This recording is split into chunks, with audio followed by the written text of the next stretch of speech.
Blossoming like the Lotus. Once again, a title promised and published long ago, and then I grew into what it was going to be about. Anybody subscribe to the Science of Mind magazine? Okay. Oh, I love seeing all those hands. Yes! Okay. So those of you who don't, it's next to the Reader's Digest and Prevention magazine at Barnes & Noble. And if you hound the local Barnes & Noble, they'll carry more than 4 copies at a time. So this is next month's issue, which we have the privilege of getting before it hits the newsstands. And this is the basis of my talk today. And so what that means is that it's either there waiting for you right now or it will be in a couple of days. So the hounding can begin. There's a beautiful piece in here by Harvey Bishop. He is a teacher of political science and journalism in Colorado. He writes for this magazine. And he interviewed the co-CEO and co-founder of Whole Foods Market. John Mackey brings love out of the corporate closet. So, I've also been teaching about Ralph Waldo Emerson with a small group of very brave, dedicated individuals here at CSL Palm Beaches. And reading this article inspired me to go back and look at some stuff from Ken Wilber and A Course in Miracles, because those were 2 of the main sources of inspiration that he cited when he was interviewed about how he lives his life and does business. And finally, Centers for Spiritual Living. Because there is something great going on that we're part of, and it is the reason I'm standing here. And I believe it's the reason that you're sitting here. There is something that awakened in me when I read these authors and allowed them to trigger something in me that had been latent and dormant. And it has stayed awake.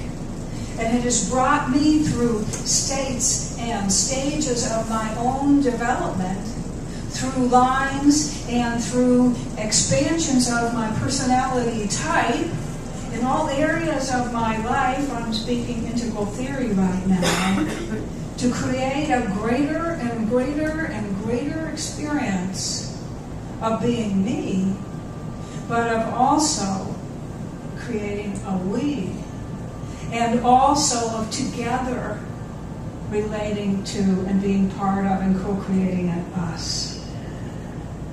It's really cool. When I use my MailChimp program and push the send button, anybody use MailChimp? It's really great. You should. It's free. Yes, it's fun. When you send your newsletter, the chimp goes, "Huzzah!" And so I've been thinking, "Huzzah!" all week. Okay. So the $64 question is, what do Ralph Waldo Emerson, Ken Wilber, A Course in Miracles, Whole Foods, and Centers for Spiritual Living have in common? And I am compelled to ask and answer that question. And of course, I'm going to do it from my point of awareness within the infinite. So that'll be perfect, won't it? Okay. Well, first of all, Ralph Waldo Emerson, for those of you who don't know, was a student and became a minister at the Harvard Theological Seminary in Boston a long time ago. And he was a more recent example of someone who dared to say that our experience of the divine is exactly that, ours. It is personal. It is unique to each and every one of us. It is to be found within our own life experience. He was a spearhead of the Transcendentalist movement. He reignited the New Thought movement, all those people who were daring to reinterpret old spiritual teachings in new and personal ways and take those principles to the streets in their own lives. They were the early people to begin to live in integrity. There's a beautiful idea that the United States of America may be the first place where such freedom has been enjoyed, and that there is a divine purpose in that. So, wow. So Emerson was bold, and he said that God is in you, and you can call it whatever you want, and you have a personal experience of the divine and the creative process and the unfoldment of life. And don't listen to anybody else about how that should be or how you should be. Yes. Yes. Okay. So then we have A Course in Miracles. No, wait a minute. I'm going to leave that over there for a minute.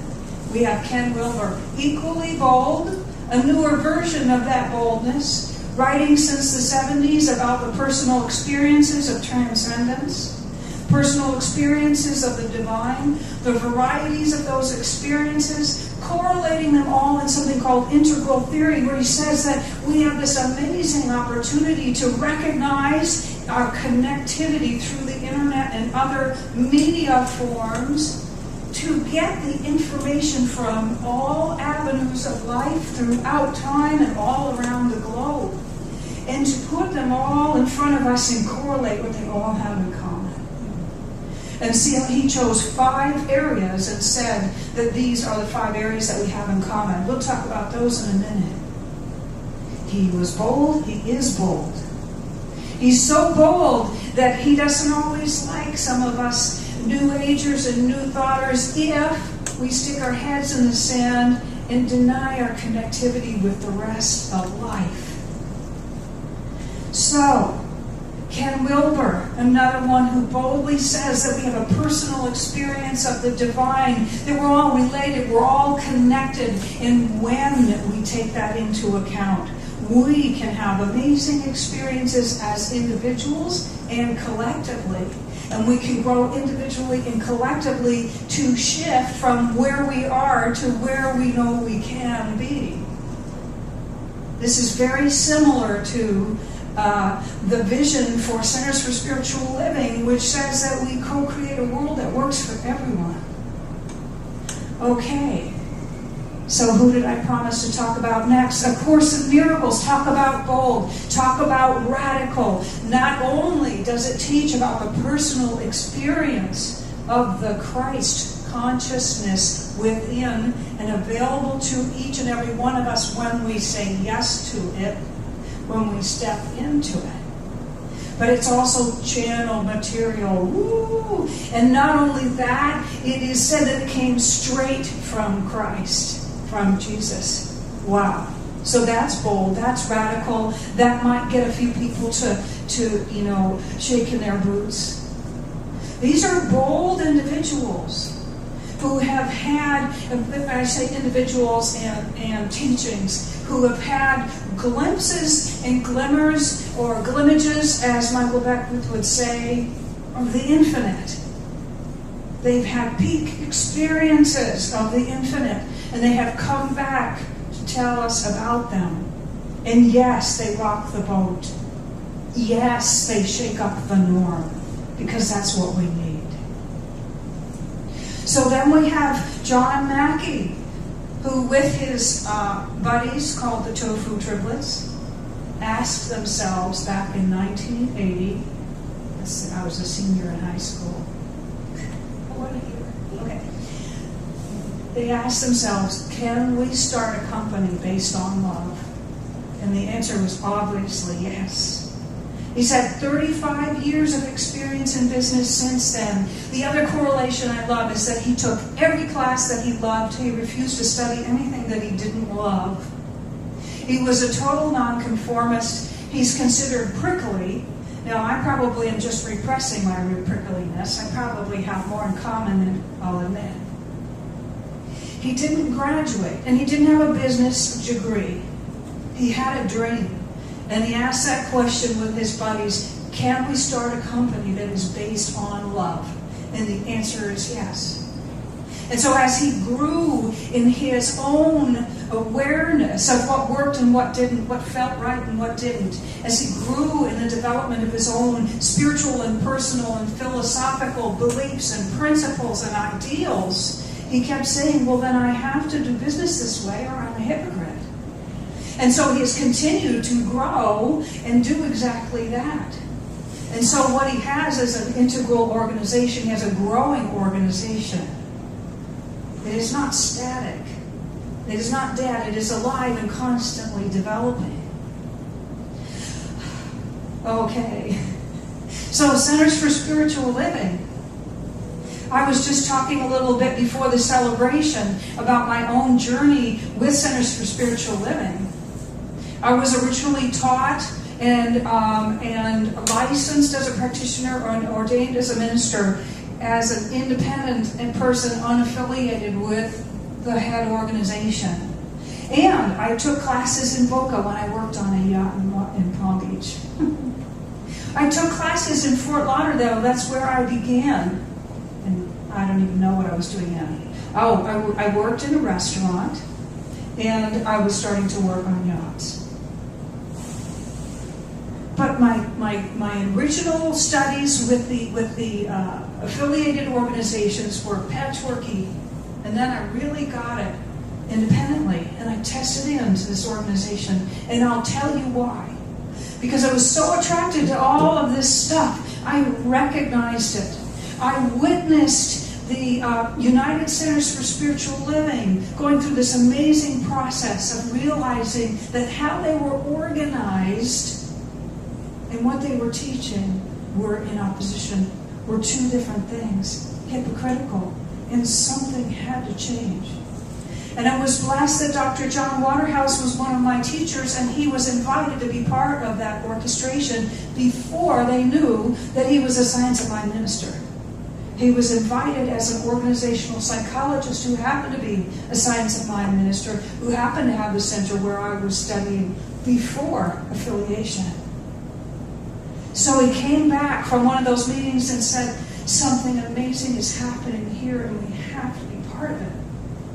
And if you know him, he wept those big John Waterhouse crocodile bear tears. We had to. When we voted unanimously, all 70 of us at the time, I think, to be part of that. So that's what you are part of right now. That is what we are part of right now. It is a growing organization that is doing those things that I talked about. Now, while I still have time, I want to tell you what they are. So this might be the most abbreviated introduction to integral theory you'll ever get, and I just know that's the case. So there are 5 things. I got 5 fingers. I know I can handle this. The first one is states of consciousness. This is the anatomy of integral theory. Okay. The second one are stages of conscious development.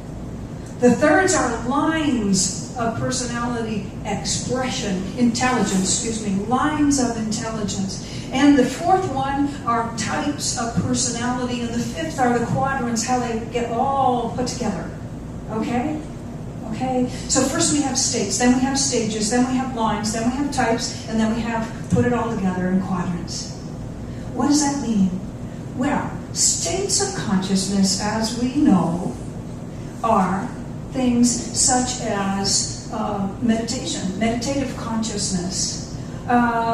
We have altered states. We have peak experiences we just talked about.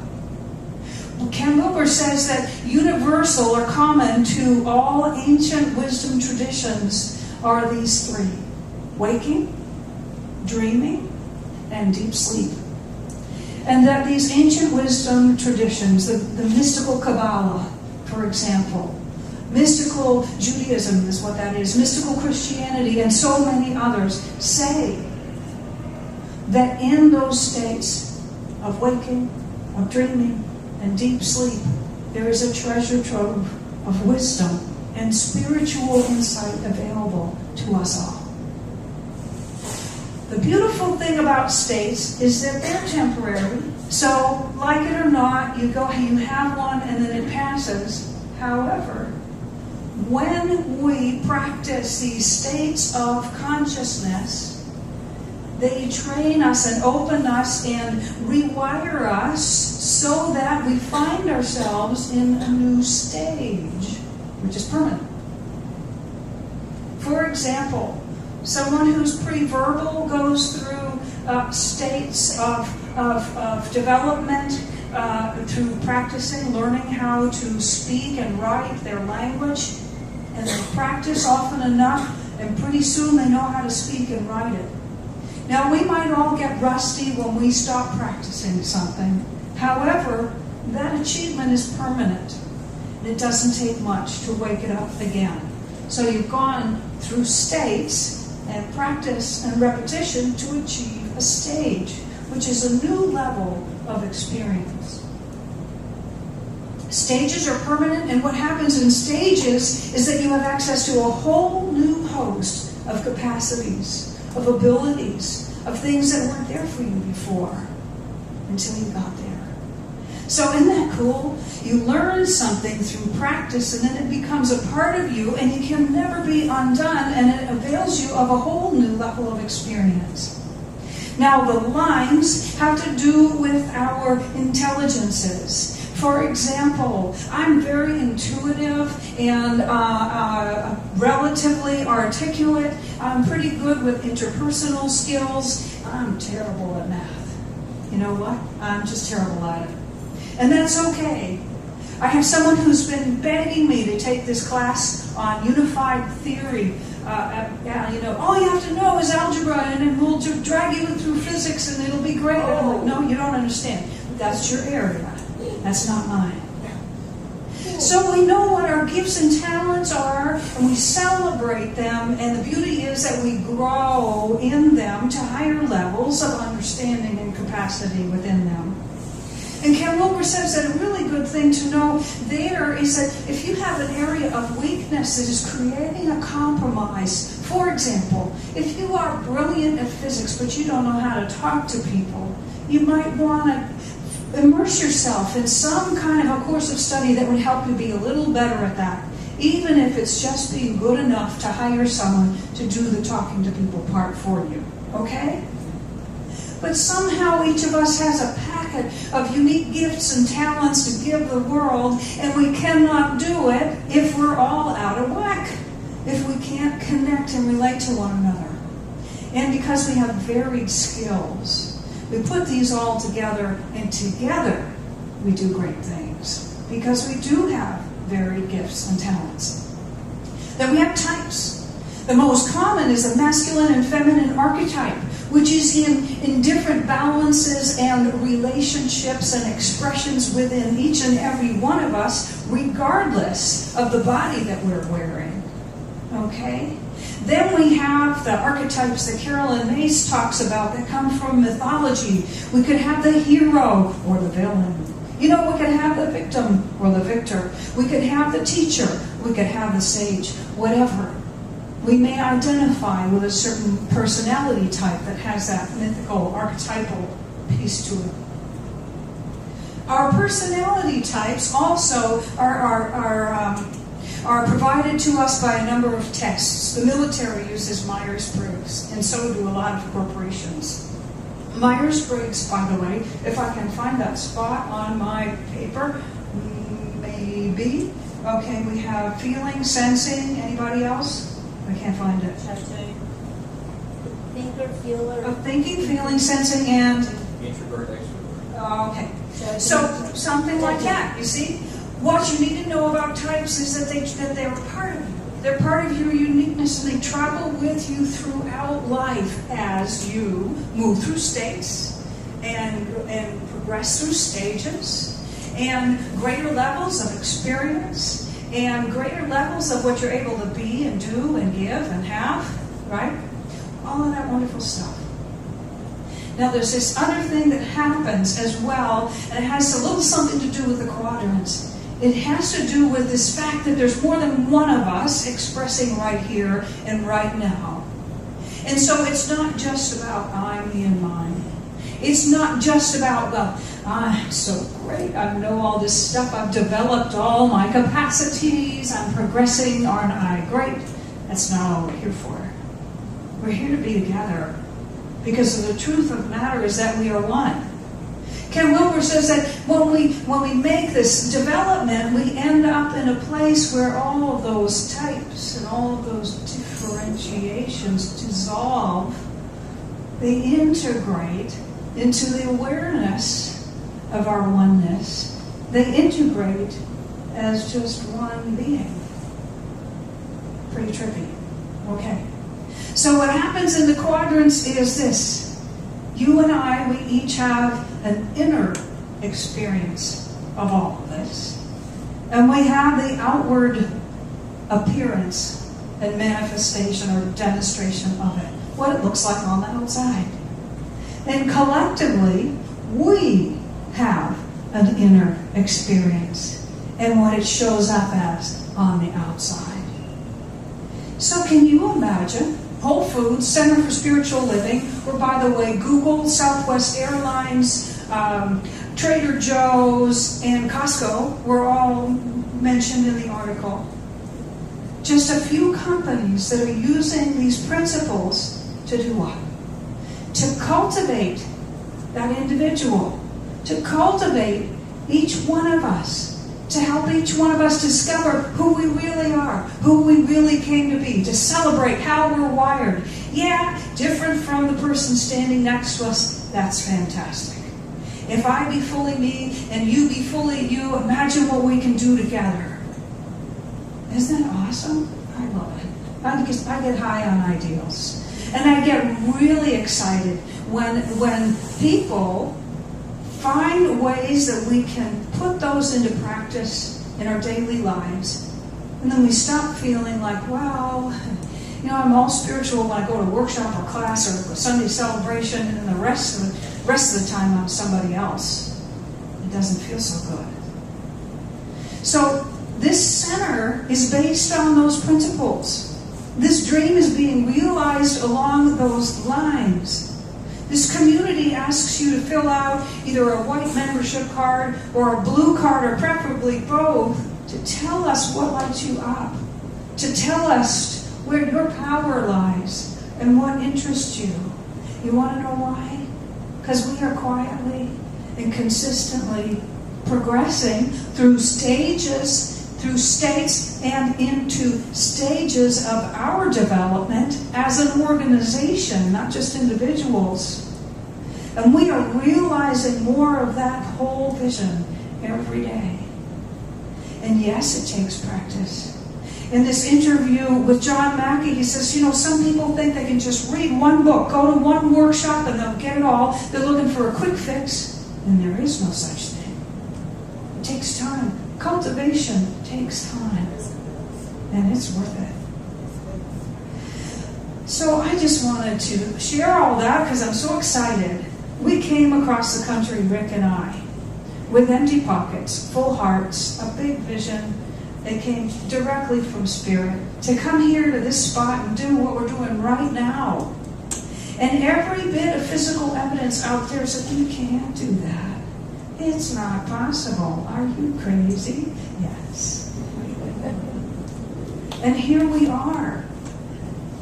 And so you and me, we are beginning with that seed of Spirit, Creator, the Absolute, the I Am principle within us, moving from me to we, to us, to all of us. We are moving from I am, mine, me, mine, to we are, us, ours, to we all are, and a global view that is so different. And we're doing this awake and aware and with one another, and it rocks. So I want you to know that what you are participating in is amazing. It's not frivolous or luxurious or irrelevant. It is the opposite of all of those things. It is important. It is timely. It is vital. It is special. It is perfect. It is true. It is real. It is yours. And it's happening now. And you're ushering this in. The one last thing before I close is that as we reach new stages, our resonating at whatever level that is awakens that, and people near us who are almost there, they just need a little something more. And that wakes up in them, and they become it too. And the beauty is that we naturally, through our own progression, become more outwardly focused until the I, me, mine thing disappears and dissolves in the light of this magnificent truth. And we are all of us. That is the map for the personal journey to co-creating a world that works for everyone. That's what you're doing. That's what we are doing together.